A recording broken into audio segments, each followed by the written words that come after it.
Queridos irmãos, nós estamos aqui hoje para a gente dar continuidade ao estudo sobre autoridade. Autoridade, fé e ação do Espírito Santo. Essa é a segunda parte.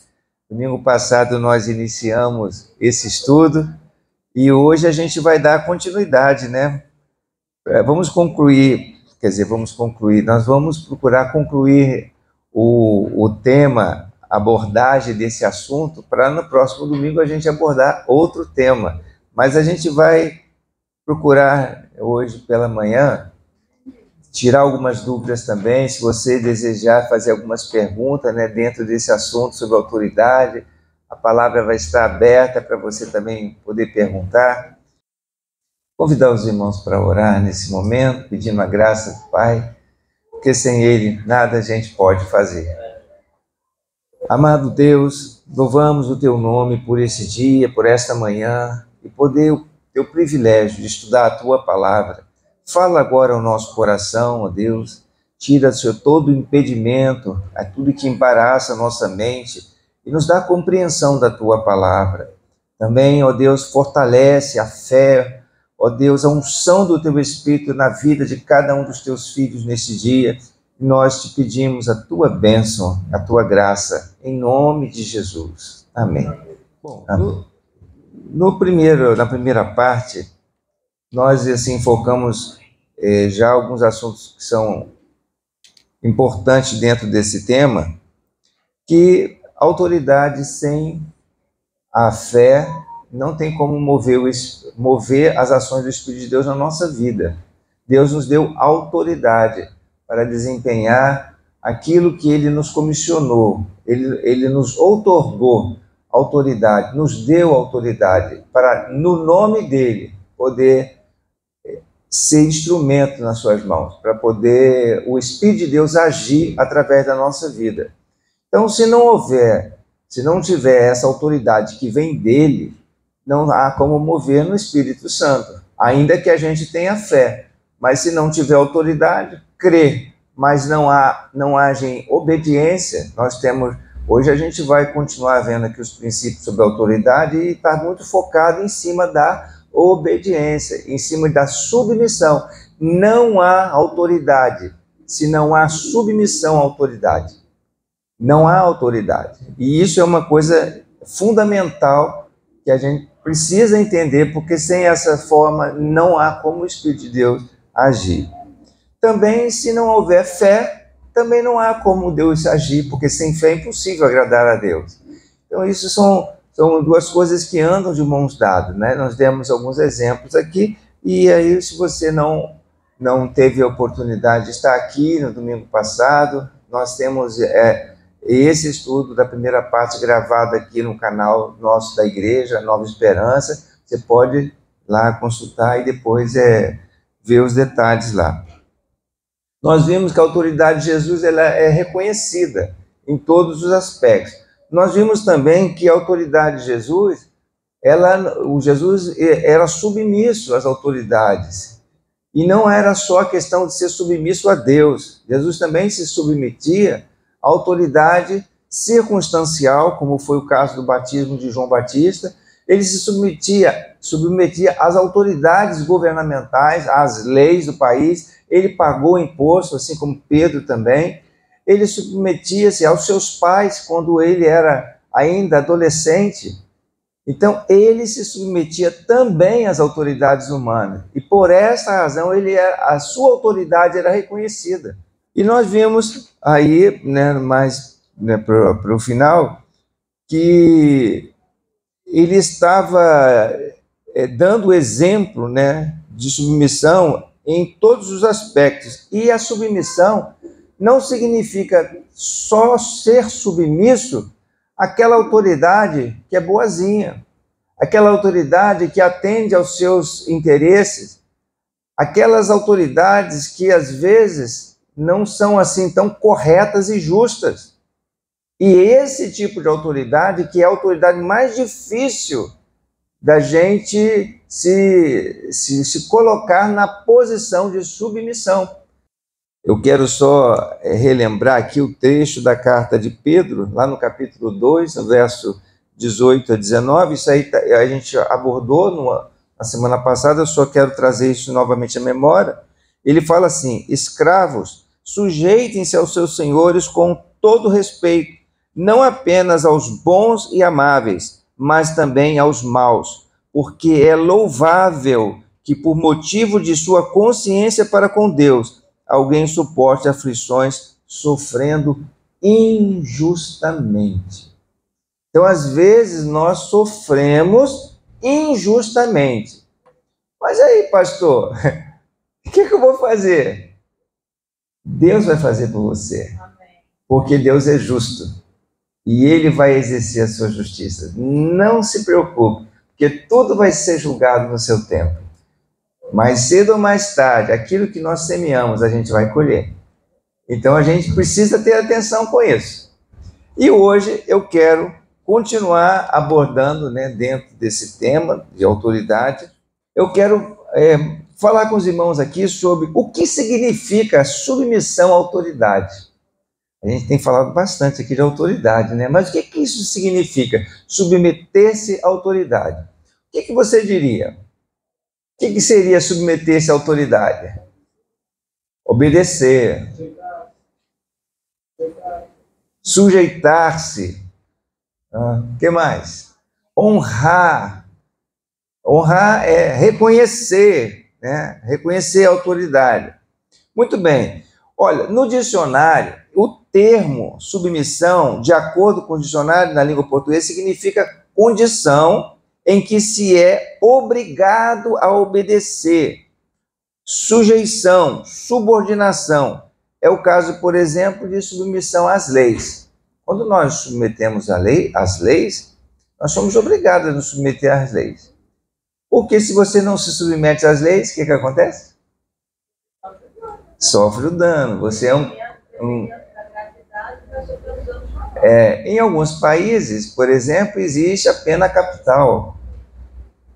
Aqui no nosso país não existe. Existe a justiça dos homens, Os homens aí, os justiceiros aí estão fazendo aí, aplicando a pena capital. Mas, de acordo com a lei, há princípios, há obrigações que têm que ser obedecidas, e aí a sujeição, essa obediência, ela é obrigatória, por causa da lei. Agora, também, outro sentido que os dicionários trazem, é uma disposição para obedecer, para aceitar uma situação de subordinação, docilidade, obediência, subalternidade, você ser um subalterno, você está debaixo de alguém que está num posto mais alto, num posto mais elevado.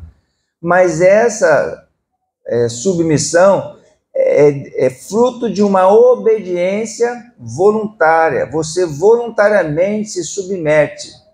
Então há essas nuances dentro do que diz respeito ao sentido original da palavra, de acordo com os dicionários.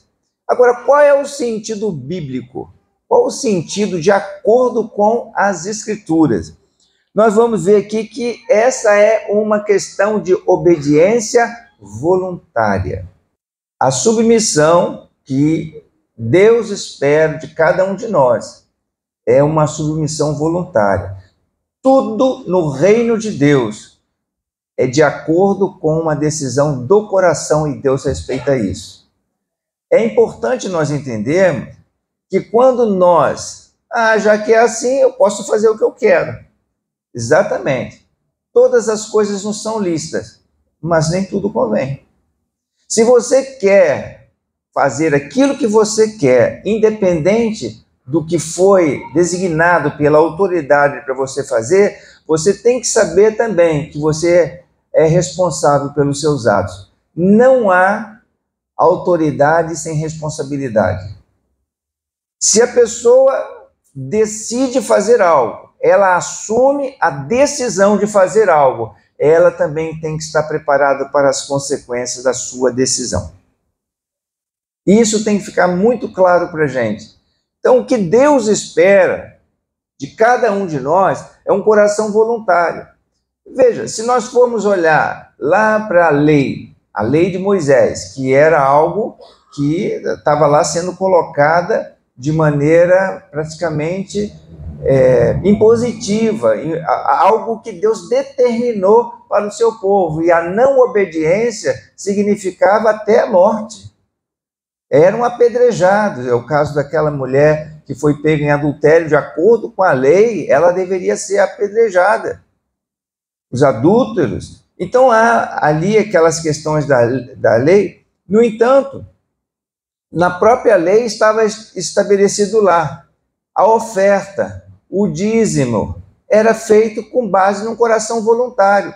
Voluntariamente as pessoas iam e dedicavam as suas ofertas, as suas contribuições para o santuário, para a obra que Deus tinha para realizar através de Moisés e através dos seus servos.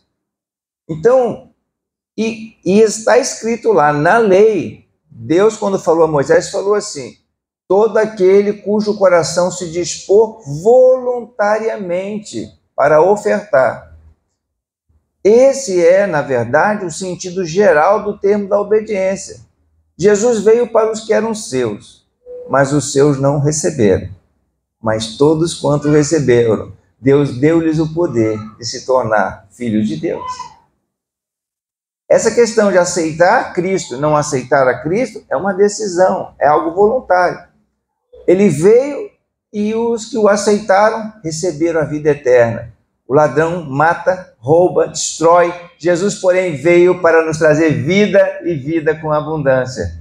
E quando nós tomamos essa decisão, nós desfrutamos da vida. Moisés falou isso para a nação de Israel. Eis que coloco diante de vocês a bênção e a maldição, a vida e a morte. Escolhe, pois, a vida para que vocês vivam.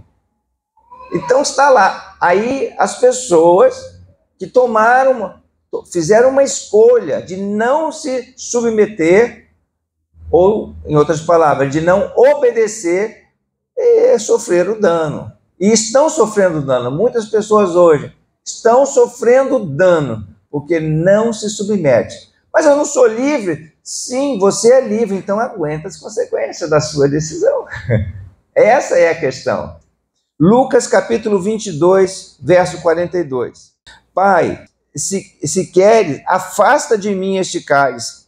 Contudo, não seja feita a minha vontade, mas a tua. Qual era a vontade de Jesus diante dessa situação? Ele queria sair daquela situação. Jesus estava prestes a ser sacrificado, a ser crucificado. E era terrível, muito doloroso. Era humilhante e doloroso. Não era só a questão da dor emocional, mas era dor física. E vários aspectos aí estavam em jogo. Contudo, era tão grande a submissão de Jesus ao Pai, que ele falou assim: Senhor, mas não seja feita a minha vontade, mas a tua vontade. Jesus era alguém muito amado de Deus. Logo que Jesus foi batizado, para que todos tomassem conhecimento disso, Jesus falou em voz audível: eis o meu filho amado. É Deus Pai, né? Deus Pai falou ali na hora que Jesus foi batizado por João Batista: eis o meu filho amado, em quem eu me comprazo. Lá no Monte da Transfiguração, quando ele foi, as suas vestes resplandeceram na frente de Pedro e Tiago. Era Pedro, Tiago e João que estavam ali no Monte da Transfiguração. Jesus resplandeceu com a sua glória, como o Filho glorioso de Deus. Aí lá do céu veio aquela voz e falou assim: eis aí o meu filho amado, em quem eu comprazo, a ele ouvi.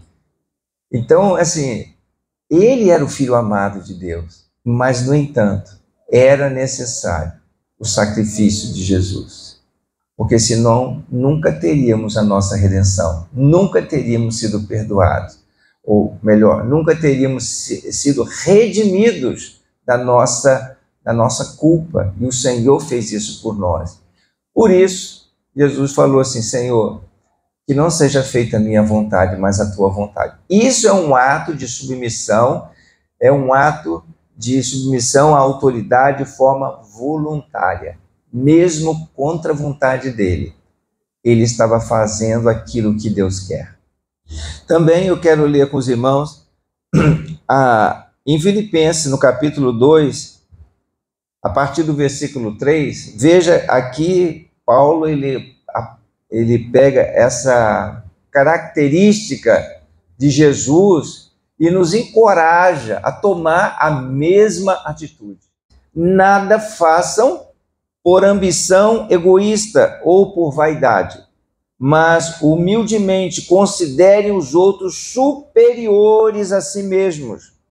Cada um cuide não somente dos seus interesses, mas também dos interesses dos outros. Veja aqui, ele está falando sobre aquilo que nós já abordamos na semana passada, sobre a submissão à autoridade circunstancial. Nós temos que levar em consideração não somente os nossos interesses, mas os interesses também dos outros. Eu citei até o exemplo aqui da minha preocupação quando eu vou realizar alguma coisa ali na cantina. A irmã Mara tem a responsabilidade como supervisora da cantina de cuidar ali das coisas da cantina, de administrar as coisas da cantina. Mesmo eu sendo pastor da igreja, numa posição de autoridade superior ou com um nível de poder decisório superior à minha irmã Mara, mas eu não vou fazer ali nada na cantina se eu antes não conversar com ela, porque senão vira bagunça. Eu falei, se eu pego uma coisa ali da cantina e realizo alguma coisa com aquilo ali sem participar, ela vai estar contando com algo ali e depois não está lá. Então ela ali é autoridade na cantina. E eu devo prestar contas a ela quando eu vou realizar o negócio. Eu não levo nem ferramenta da igreja, como outro dia eu peguei uma furadeira, eu precisei fazer um negócio lá em casa, eu nem faço isso sem comunicar à igreja, eu comunico aos diáconos, à diretoria, falo assim, estou levando isso aqui em casa emprestado. Ah, mas pastor, pode levar, pode fazer o que quiser. Não, eu não posso fazer o que quiser, porque eu tenho que prestar contas à comunidade que eu estou servindo. Então, isso aqui quando Paulo fala assim, nada façam por ambição egoísta ou por vaidade, mas humildemente considerem os outros superiores a si mesmo. Cada um cuide não somente dos seus interesses, mas também dos interesses dos outros. Seja a atitude de vocês a mesma de Cristo Jesus, que embora sendo Deus, não considerou que o ser igual a Deus era algo a que devia apegar-se, mas esvaziou-se a si mesmo, vindo a ser servo, tornando-se semelhante aos homens. E olha só o que acontece, né? E sendo encontrado na forma humana, humilhou-se a si mesmo e foi obediente até a morte, e morte de cruz. Aqui, Paulo está se reportando àquilo que ainda há pouco falei com os irmãos. Jesus, quando estava para subir na cruz, para ser levado para a cruz, não é que ele fosse um faquir, né? Faquir é aquela figura que gosta de deitar na prancha de pregos para poder se flagelar. Jesus não estava ali querendo se autoflagelar. Ele foi flagelado, ele foi humilhado, ele foi ultrajado e sofreu todo aquele dano. Não que ele quisesse, mas porque era necessário. E ele foi obediente a Deus. Então, esse ato de obediência nos ensina, nos encoraja a fazer o mesmo, a tomar a atitude de Jesus, mesmo quando algo vai contra o nosso interesse pessoal, isso vai contra a nossa tradição, isso vai contra aquilo que eu acho. Deus não está interessado naquilo que você acha, Ele mostra porque Ele é sábio e Ele sabe o que é melhor para nós. Então Ele mostra para nós o caminho. E como um sujeito inteligente e obediente, eu me submeto. Sabe aquele ditado, né? Manda quem pode, obedece quem tem juízo. Se você tem juízo, eu aconselho você se submeter a Deus. Porque dura coisa é cair na mão dos homens por causa da desobediência a Deus. E às vezes a gente está deixando de desfrutar das bênçãos de Deus na nossa vida, porque nós não nos sujeitamos. E aí perdemos a autoridade, nossa autoridade não é reconhecida, e às vezes ela não é reconhecida e ela pode ser questionada por causa de atitudes que a gente toma. Então nós temos que ter muita atenção com isso. E agora um outro ponto que eu quero também me dedicar nesta manhã é que meia obediência é a mesma coisa que desobediência em submissão. Ou você obedece, ou você não obedece. Ah, mas eu fiz assim, né? E deixei de fazer aquilo, mas eu fiz aquilo outro, eu fiz a metade. Você desobedeceu, porque você não atendeu aquilo que era esperado. Então, vamos olhar aqui, o exemplo está lá em Samuel. Esse é um exemplo bem característico, bem evidente, claro para nós entendermos, e eu quero observar Samuel 15, a partir do verso 2, eu quero explorar aqui esse texto agora com os irmãos e tirar algumas coisas do nosso dia a dia que vão nos instruir sobre essa questão, essa verdade. Meia obediência é a mesma coisa que desobediência e insubmissão. Veja o texto, 2 Samuel 15, verso 2 e verso 3. Assim diz o Senhor dos Exércitos: castigarei os amalequitas pelo que fizeram a Israel, atacando-os quando saíram do Egito. Agora vão, ataquem os amalequitas e consagrem ao Senhor para destruição tudo o que lhes pertence. Não os poupem, matem homens, mulheres, crianças, recém-nascidos, bois, ovelhas, camelos, jumentos. Veja, essa foi uma ordem que Deus deu ao rei Saul quando ele tinha acabado de ser reconhecido como rei de Israel. Ele tinha já obtido algumas vitórias para o povo de Deus.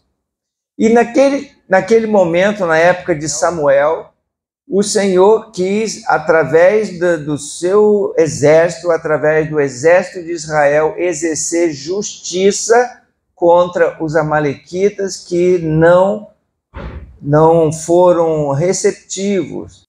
Pelo contrário, eles foram hostis ao povo de Israel quando ele estava na trajetória do Egito. E lá, saindo da terra do Egito. E lá naquela época, o Senhor falou que iria exterminar esse povo. O que aconteceu? A ordem foi: ataquem os amalequitas e consagrem tudo o que lhes pertence. Era para tudo ser destruído e consagrado ao Senhor. Vamos ver aqui no verso 7, ainda na continuidade desse capítulo. E Saul atacou os amalequitas por todo o caminho desde Avilar até Assur e a leste do Egito. Capturou vivo Agag, rei dos amalequitas, e exterminou seu povo. Mas Saul e o exército pouparam Agag e o melhor das ovelhas e dos bois, os bezerros gordos e os cordeiros. Pouparam tudo o que era bom. Pouparam tudo o que era bom, mas a tudo o que era desprezível e inútil destruíram por completo. Aí eu pergunto aos irmãos: Saul cumpriu a ordem do Senhor? Foi obediente? Não. O que deve ter passado na cabeça de Saul naquele momento? A ordem. Imagina, né? O general na batalha reúne os seus comandantes e seus suboficiais e determina uma estratégia para atingir o terreno do inimigo. Aí um soldado lá no meio, não, um soldado não vou chegar a exagerar não. Um dos tenentes lá resolve fazer um ato brilhante. Poxa, o general, eu acho que ele não estava sabendo que aquele ponto ali é mais fácil para atacar. Eu não vou cumprir a ordem dele, não. Eu vou por esse cantinho aqui, que ele talvez não esteja sabendo. E aí fura a estratégia do general, que tem o conhecimento de tudo, que conhece, que está preparado, pois foi-lhe dado poder e autoridade. Então ele está preparado, capacitado para realizar aquele negócio. Mas o suboficial dele lá achou que poderia fazer melhor fazendo da maneira dele. Como os outros componentes daquele exército estavam antenados com a estratégia que o general tinha colocado, ele foi para aquele lugar que ele achava melhor. Chegando lá, ele conseguiu uma penetração mais rápida. No entanto, quando os inimigos perceberam que ele estava lá, eles foram destruídos porque não contou com o apoio da tropa, porque a tropa não estava preparada para aquela atitude que tinha sido combinado com o general, com todo mundo. E ele se viu sozinho, lutando contra os seus inimigos e morreu. Acabou. Esse é o resultado daquele que não obedece. Se dá mal. E ele aqui procurou poupar o melhor. Isso é aquele negócio, né? Vamos pegar agora um exemplo aqui na igreja. O pastor fala, vamos fazer alguma coisa assim, assado. Vamos estabelecer, a equipe faz isso, a equipe cuida daquilo. Aí os irmãos vão e fazem. Não, mas eu acho melhor fazer dessa forma. E aí pega e faz daquele jeito. Aí uma outra lá, não, vamos fazer o seguinte, vamos fazer dessa maneira aqui, não, vamos fazer daquela outra maneira. E aí começa. É o samba do crioulo doido. Aquele negócio que todo mundo fica, né, sem saber o que fazer e tal. Aí isso é ou não é um ato de insubmissão?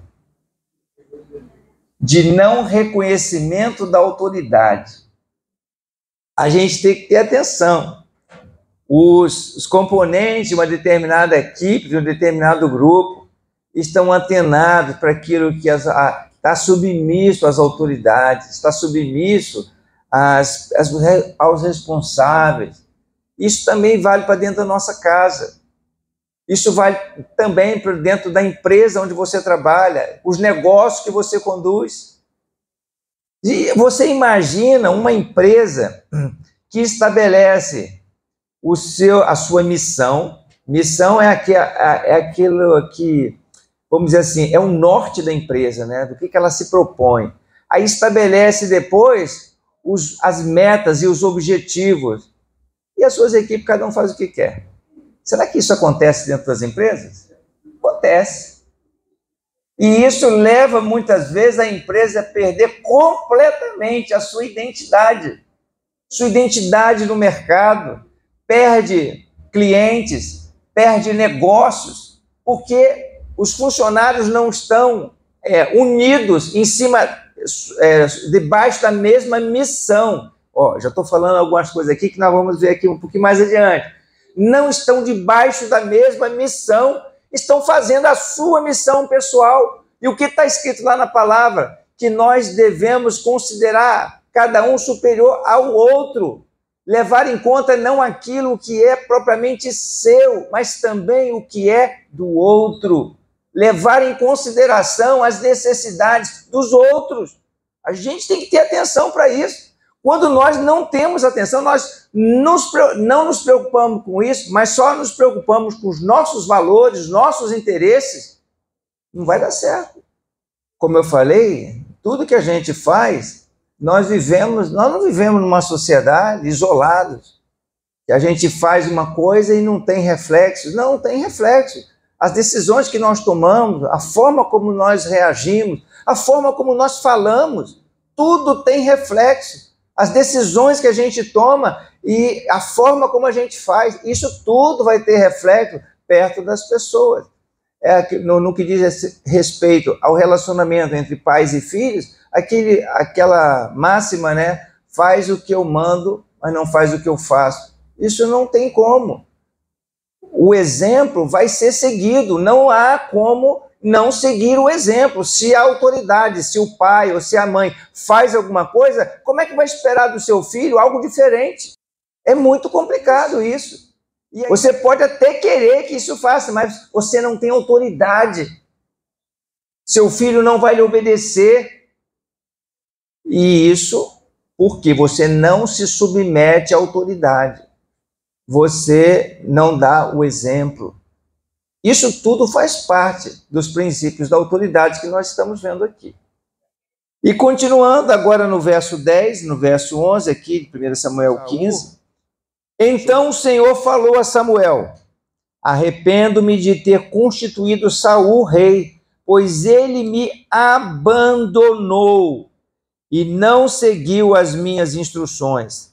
Samuel ficou irado e clamou ao Senhor toda aquela noite. Qual foi a percepção de Deus diante de Saul ter procurado fazer o melhor, poupado o melhor?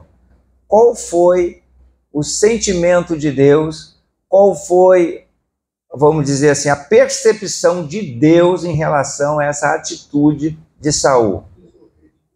Desobediente. Ele não me atendeu às instruções, ele me abandonou, me rejeitou. Lúcia está aqui lembrando que lá na época da rainha Esther, teve um descendente dos amalequitas que criou toda uma situação para destruir o povo de Israel.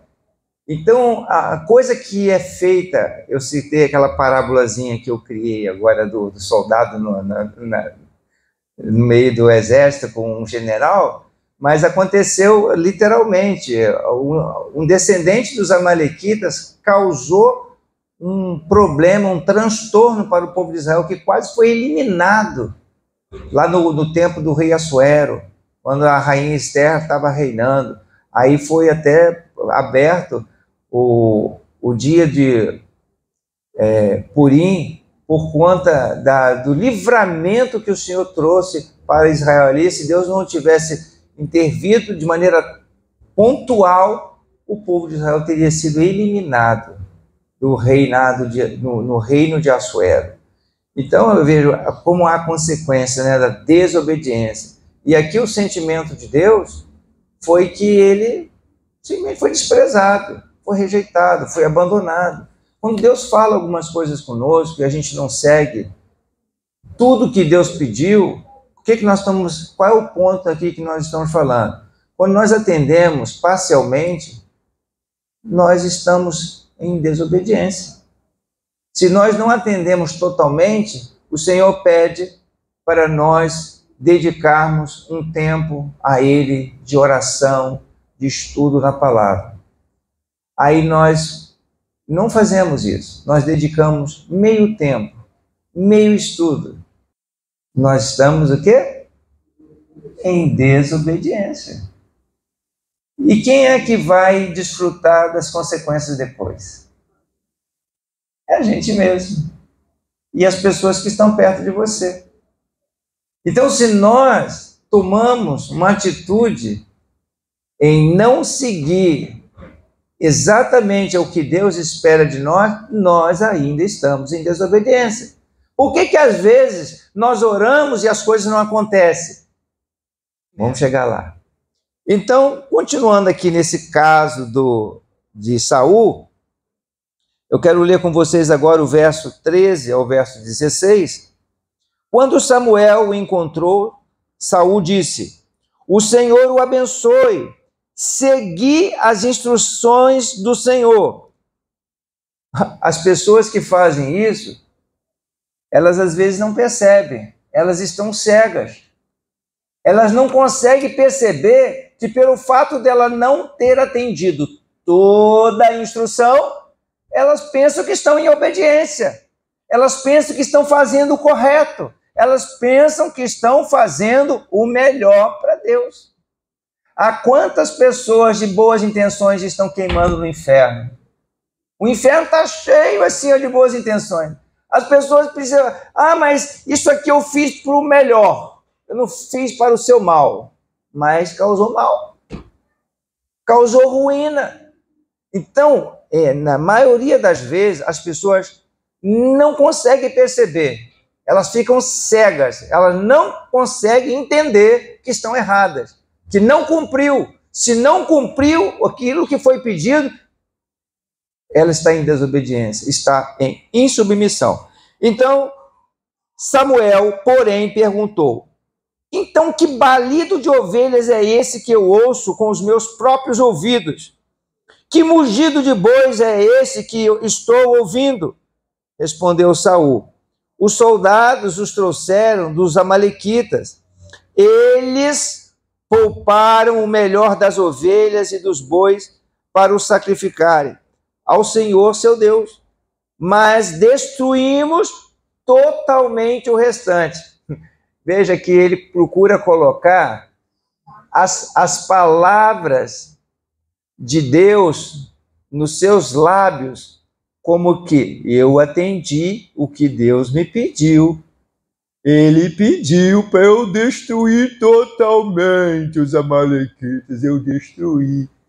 Mas você poupou, meu jovem, poupou, meu rei, aquelas coisas que Deus também falou para destruir. Samuel disse a Saul: fique quieto, e eu lhe direi o que o Senhor me falou esta noite. Respondeu Saul: diga-me.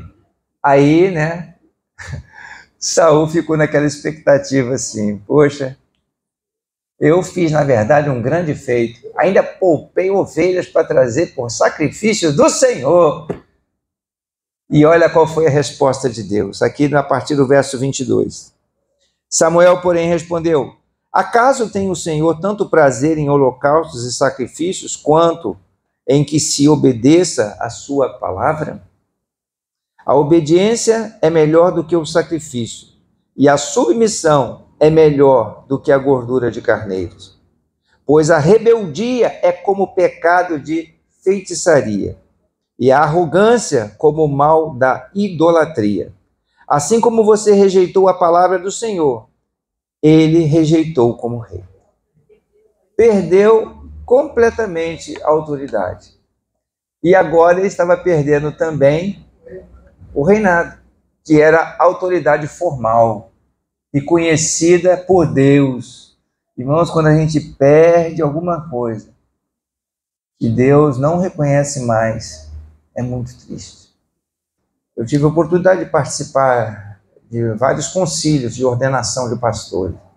E eu participei de um concílio examinando um candidato ao ministério pastoral, e ele disse para o concílio ali, eu era um dos participantes do concílio, ele falou: eu tenho dinheiro, recursos para abrir a igreja onde eu quiser, para fazer as coisas acontecerem.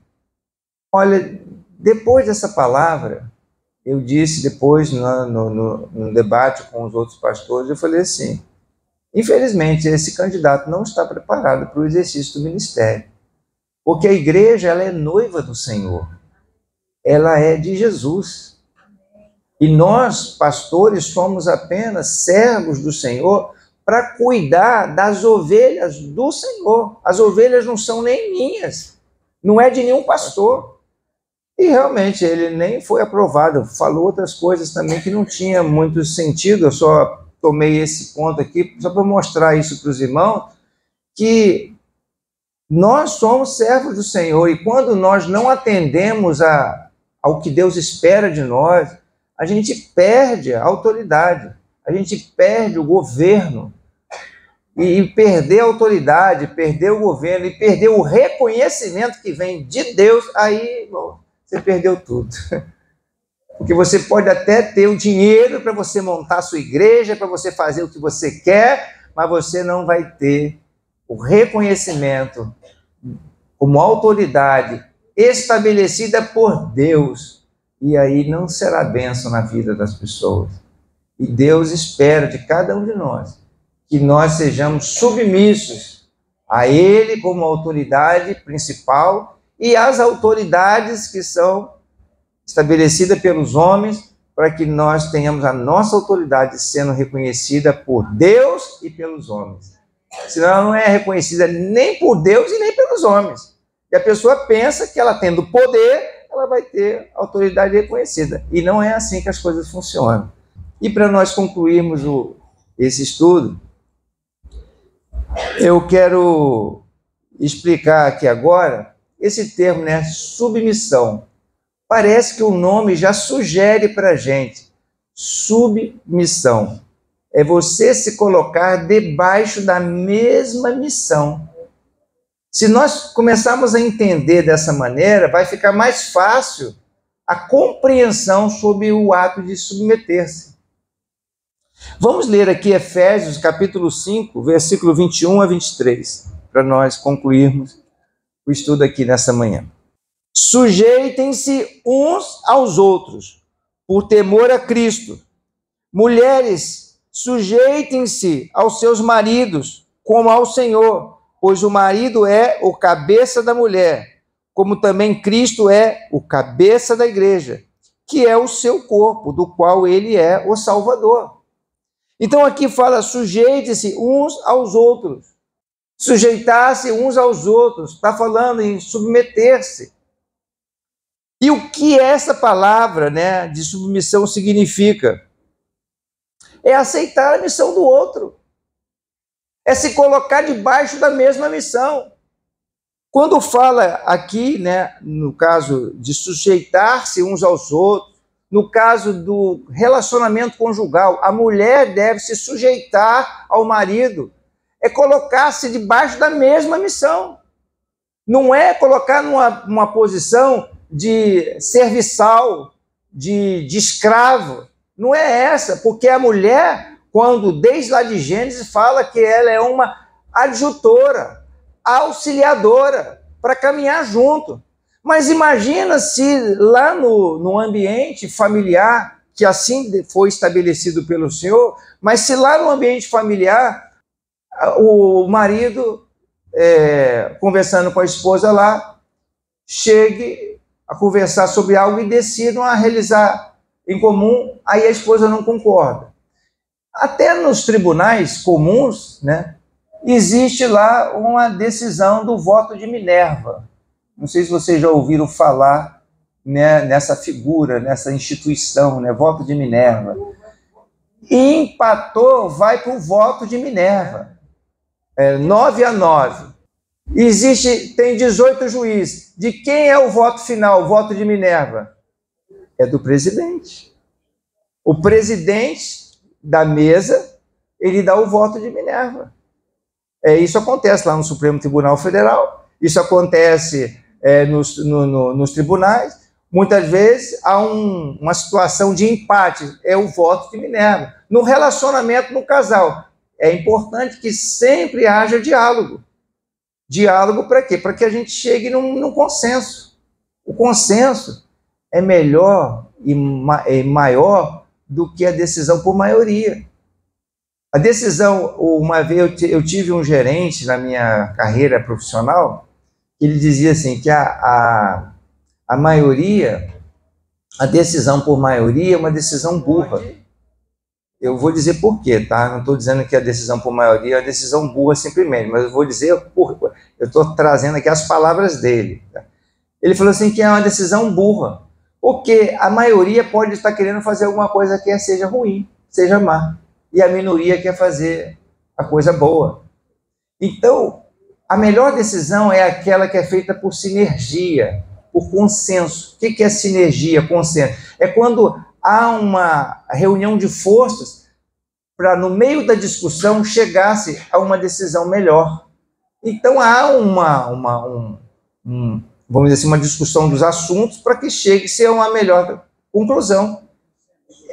Chegue ao consenso. O consenso que é melhor para poder tomar uma decisão, e não simplesmente pegar uma decisão de maioria. É isso que ele estava querendo dizer. Então, quando a Bíblia está falando aqui sobre essa questão de submissão, essa palavra grega, submissão, lá no grego é hipotasso, ou seja, a atitude voluntária de ceder, assumindo a responsabilidade de levar a carga de alguém. Então, quando você se submete, você está disposto, vamos então caminhar junto. Então, não é aquele negócio de quem exerce mais força, quem exerce mais poder, quem é que vai mandar mais, quem é que vai mandar menos. Não, porque todos estão querendo andar debaixo do mesmo propósito, debaixo da mesma missão. A Miriam está falando, os discípulos questionaram, quem é o maior entre eles? Jesus falou, o maior é o servo de todos. Se você quer ser grande, sirva. Se você quer ser grande, ter poder e autoridade, submeta-se à autoridade e você vai ter poder e autoridade reconhecida pelas pessoas que estão sob a sua liderança. Pessoas que não honram a autoridade jamais vão ser honradas. Então, essa questão de submissão é fundamental. Para quê? Para que, aliada ao exercício da fé, você possa ver o Espírito de Deus agindo de uma maneira poderosa no nosso meio. Então, é dessa forma que nós vamos ver o avivamento acontecendo no meio da igreja, o avivamento acontecendo na nossa nação, o avivamento acontecendo no meio das igrejas, no meio do povo de Deus, e não essa de ficar dando tiro para todo mundo ter lado para ver quem é mais forte, quem é mais poderoso, quem tem um número maior, quem é isso, quem é aquilo. Não! Jesus é o maior. É Ele que está acima de todos. E o que acontece? Pelo ato de obediência de Jesus, Deus o colocou sobre todos, sobre todo o principado, toda a potestade. Deus o exaltou soberanamente. E assim Deus vai fazer com as nossas vidas, com a sua vida principalmente, que se submete e se coloca na mão do Senhor. Amém?